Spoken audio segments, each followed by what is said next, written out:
effectivement, l'opinion qu'on défend est à la fois très minoritaire au sein des institutions et je pense majoritaire au sein de la population. Je pense qu'il n'y a pas grand monde aujourd'hui qui est dupe des politiques austéritaires et des conséquences qu'elles sont en train d'avoir.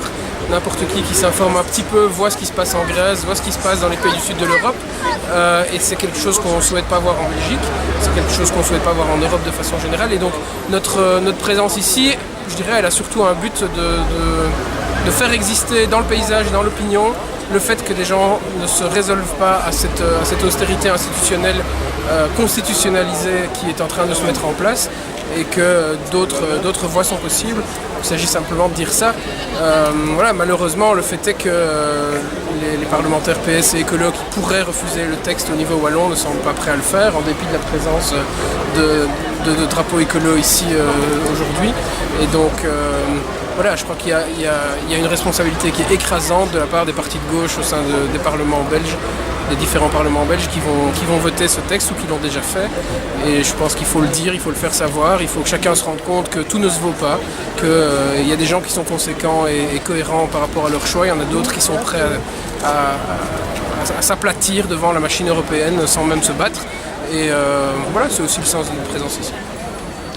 Bien, je pense que la plateforme contre le traité d'austérité se réunit pour dire stop à cette austérité parce que nous savons que la Commission et son président Barroso impulsent une politique qui va tuer les politiques sociales, culturelles, environnementales, de santé et le redéploiement économique du pays et de nos régions et en particulier de la région wallonne. En plus de ça, les communes seront obligées d'adapter aussi leur budget pour faire des économies, certes, mais des économies qui feront en sorte qu'elles ne pourront plus investir au bénéfice de la population. Donc on va vers une austérité aveugle qui va tuer le redressement économique du pays, mais en particulier de la Wallonie et de Bruxelles. Merci monsieur Sall. C'est en réalité, à partir du budget de l'année prochaine, 7 milliards d'économies supplémentaires par an, dont une partie pour les entités fédérées. Et ce ne seront plus les parlementaires qui feront les budgets, mais le gouvernement devra envoyer sa proposition de budget à la Commission qui, elle, décidera si c'est oui ou non, si c'est bon ou mauvais. Donc ça veut dire qu'on n'est plus en démocratie, mais que nous sommes dans un système totalitaire sur le plan européen avec une Commission et la Troïka qui a tous les pouvoirs. Donc le peuple n'est plus représenté nulle part dans cette affaire.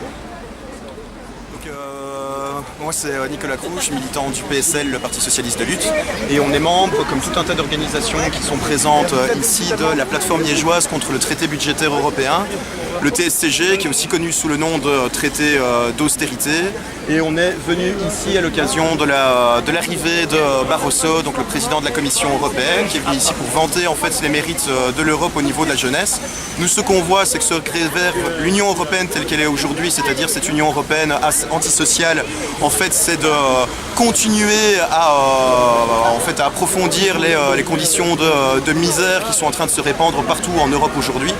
Ce constat en fait d'une Europe antisociale, d'un fossé de plus en plus grand entre riches et pauvres, de ces millions de jeunes qui sont sans emploi aujourd'hui, on dépasse les 50% en Espagne, on dépasse les 60% en Grèce, et partout en Europe le taux de chômage des jeunes et les taux de pauvreté sont en train d'augmenter. En fait, ce constat va être encore assombri par l'application du traité d'austérité qui va réellement couler dans le moule la politique néolibérale, la politique de coupe dans les budgets, la politique de privatisation, de libéralisation, qui n'a nulle part amené à une amélioration des conditions de vie, du bien-être, des conditions de travail, que du contraire, on assiste vraiment à une spirale vers le bas de tout ce qui est conditions de travail et conditions de vie, sauf en ce qui concerne les capitalistes, les spéculateurs, en fait ceux qui détiennent les moyens de production, qui continuent à s'en mettre de plus en plus plein les fouilles. Le fossé entre riches et pauvres n'a jamais été aussi grand qu'aujourd'hui. Même en Belgique, la Banque nationale a sorti un rapport il y a peu qui met en avant que 20% les plus riches de la population belge possèdent 61% du patrimoine, les 20% les plus pauvres possèdent 0,02%. Et la politique de l'Union européenne, c'est une politique qui va approfondir ce constat. Nous, on n'est pas d'accord. L'idée de cette plateforme sur Liège, c'est d'amener cet élément de résistance, contester ici, contester lundi prochain, et on appelle tout le monde évidemment à rejoindre cette mobilisation ce lundi 21 octobre à 18 h devant l'hôtel de ville pour interpeller les députés wallons qui sont présents au conseil communal et qui vont devoir se prononcer sur ce traité européen qui doit être ratifié par les différents parlements. Ça ne va pas s'arrêter là, on n'a pas vraiment confiance en fait envers un sursaut social ou démocratique de la part de ces représentants de partis qui appliquent l'austérité à tout niveau, que ce soit au niveau communal, au niveau régional ou au niveau fédéral.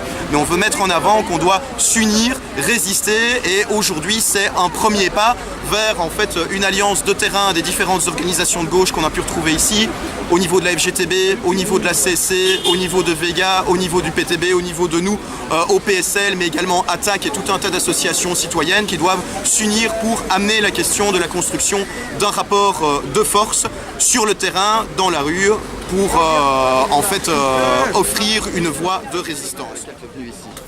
Ok, donc moi je m'appelle Adrien, j'ai 23 ans et je viens ici avec Comac, donc le mouvement de jeunes du PTB. Et voilà, on vient ici parce que c'est vraiment important de bien s'opposer à toute cette politique d'austérité que Barroso répète d'année en année. Et pour nous, comme mouvement de jeunes du PTB, comme mouvement de jeunes de gauche qui est actif ici sur le campus, c'était vraiment important de sensibiliser le maximum d'étudiants, qui se posent beaucoup de questions, on le sous-estime assez, je pense, sur le rôle qu'a Barroso, qui est très très peu connu.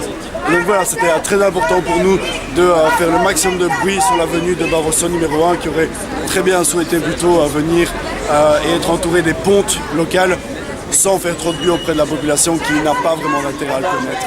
Voilà. Merci beaucoup. Je veux juste rappeler que c'est pas la fin de nos actions.